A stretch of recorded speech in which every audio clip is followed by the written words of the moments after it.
बिहार के चुनावी दंगल में पहले फेज की वोटिंग तैयारी के बीच दूसरे चरण के लिए जोर आजमाइश लगातार जारी है। आज भी ताबड़तोड़ चुनाव प्रचार का दौर चलेगा। हर राजनीतिक दल पूरा जोर लगा रहा है। दिग्गजों की फौज उतारी गई है और आज बीजेपी के राष्ट्रीय अध्यक्ष जेपी नड्डा मधुबन, नरकटियागंज में चुनावी सभा करेंगे।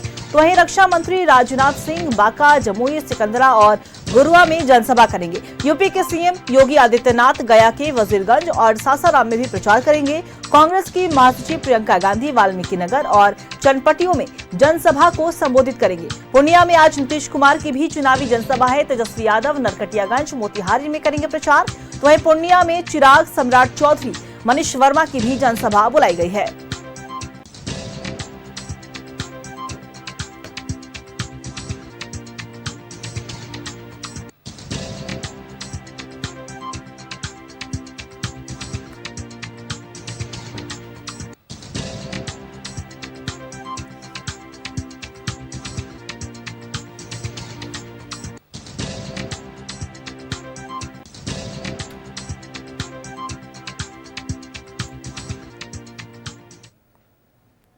और इसी खबर पे और भी ज्यादा जानकारी देने के लिए हमारे सहयोगी शाहनवाज हमारे साथ बहादुरगंज विधानसभा लाइव बने हुए उनका रुख कर लेते हैं। देखिए शाहनवाज, एक तरफ पहले चरण के लिए चुनावी भोपू थम गया है और कल पहले चरण का चुनाव भी होना है, लेकिन दूसरे चरण की बात करें तो दूसरे फेज के लिए भी चुनाव प्रचार की जो रफ्तार है वो और भी ज्यादा बढ़ गई है। तमाम दिग्गज नेता पहुंचे हुए हैं और अपने अपने क्षेत्र में, विधानसभा क्षेत्र में जा रहे हैं और प्रत्याशियों के लिए वोट की अपील कर रहे हैं। आप बहादुरगंज विधानसभा क्षेत्र में बने हुए हैं, वहां क्या कुछ देखने को मिल रहा है, वहां की जनता की क्या राय है, वहां कौन कौन से बड़े बड़े दिग्गज पहुंच रहे हैं?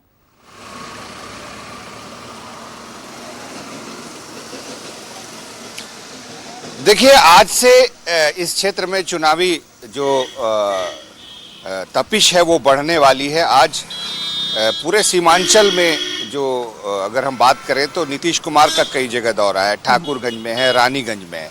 ये सब अररिया के क्षेत्र में ही आता है। किशनगंज और अररिया दो जिले हैं और दोनों से जुड़े हुए छः विधानसभा क्षेत्र हैं। सुबह में मैं अररिया के दौरे पर था और वहाँ मैंने जो कुछ देखा है उसके हिसाब से अभी जो मौजूदा एनडीए है उसके 4 सीटें हैं और 2 आरजेडी कांग्रेस एक सीटें, 6 सीटें ऐसे हो जाती हैं। और इस बार जो लोग मुकाबले में जो प्रोफाइल है लोगों का वही करीब करीब सेम है। एक उम्मीदवार जो था अररिया के जोकीहाट का, वो जोकीहाट का जो उम्मीदवार था वो एमआईएम से जीत करके चला गया था आरजेडी में, तो इस बार वो एमआईएम का प्रत्याशी है।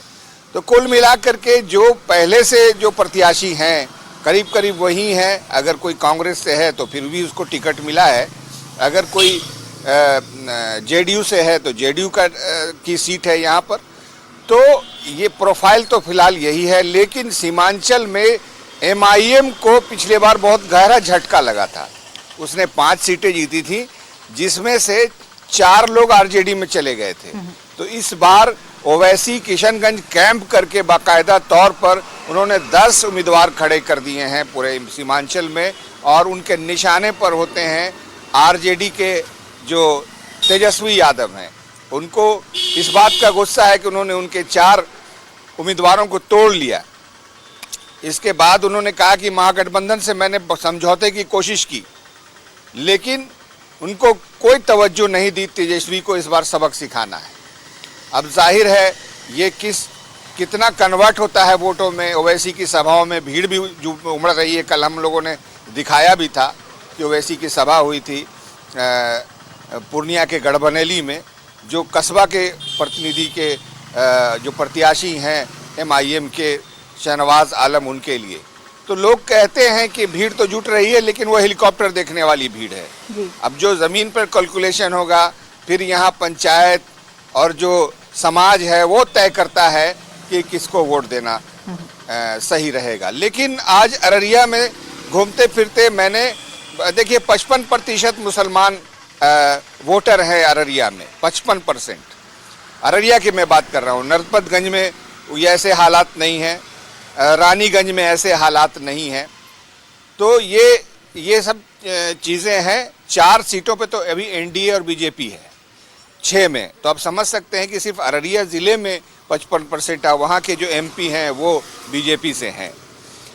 जब तक तस्लीमुद्दीन थे इस पूरे क्षेत्र में आरजेडी का बोलबाला हुआ करता था, लेकिन अब चीज़ें घट बढ़ रही हैं। अब कांग्रेस भी जोर लगा रही है अपना पुराना हिस्ट्री पाने के लिए, और आरजेडी का तो खैर कहना है कि वो उसका ट्रेडिशनल वोट है।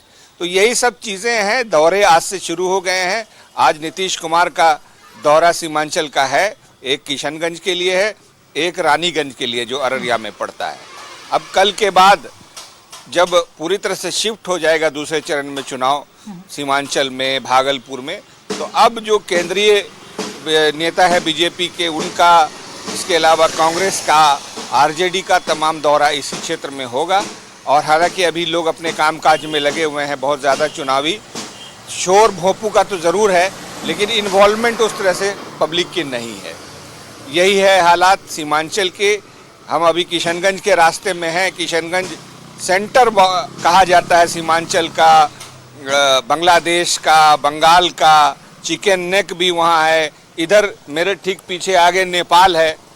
तो ये बॉर्डरिंग एरिया है, काफ़ी सेंसिटिव है, बाढ़ प्रभावित भी है, लेकिन नीतीश कुमार का कामकाज और डेवलपमेंट यहाँ दिखाई देता है।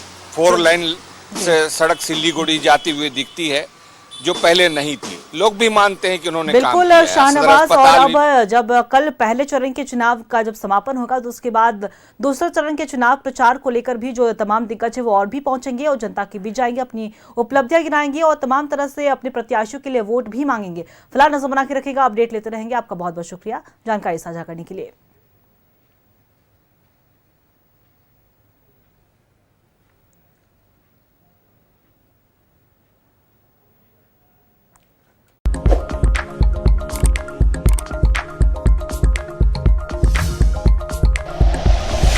Like and share videos, subscribe करें हमारा चैनल और प्रेस करें बेल आइकॉन। न्यूज़ 11 भारत, सच है तो दिखेगा।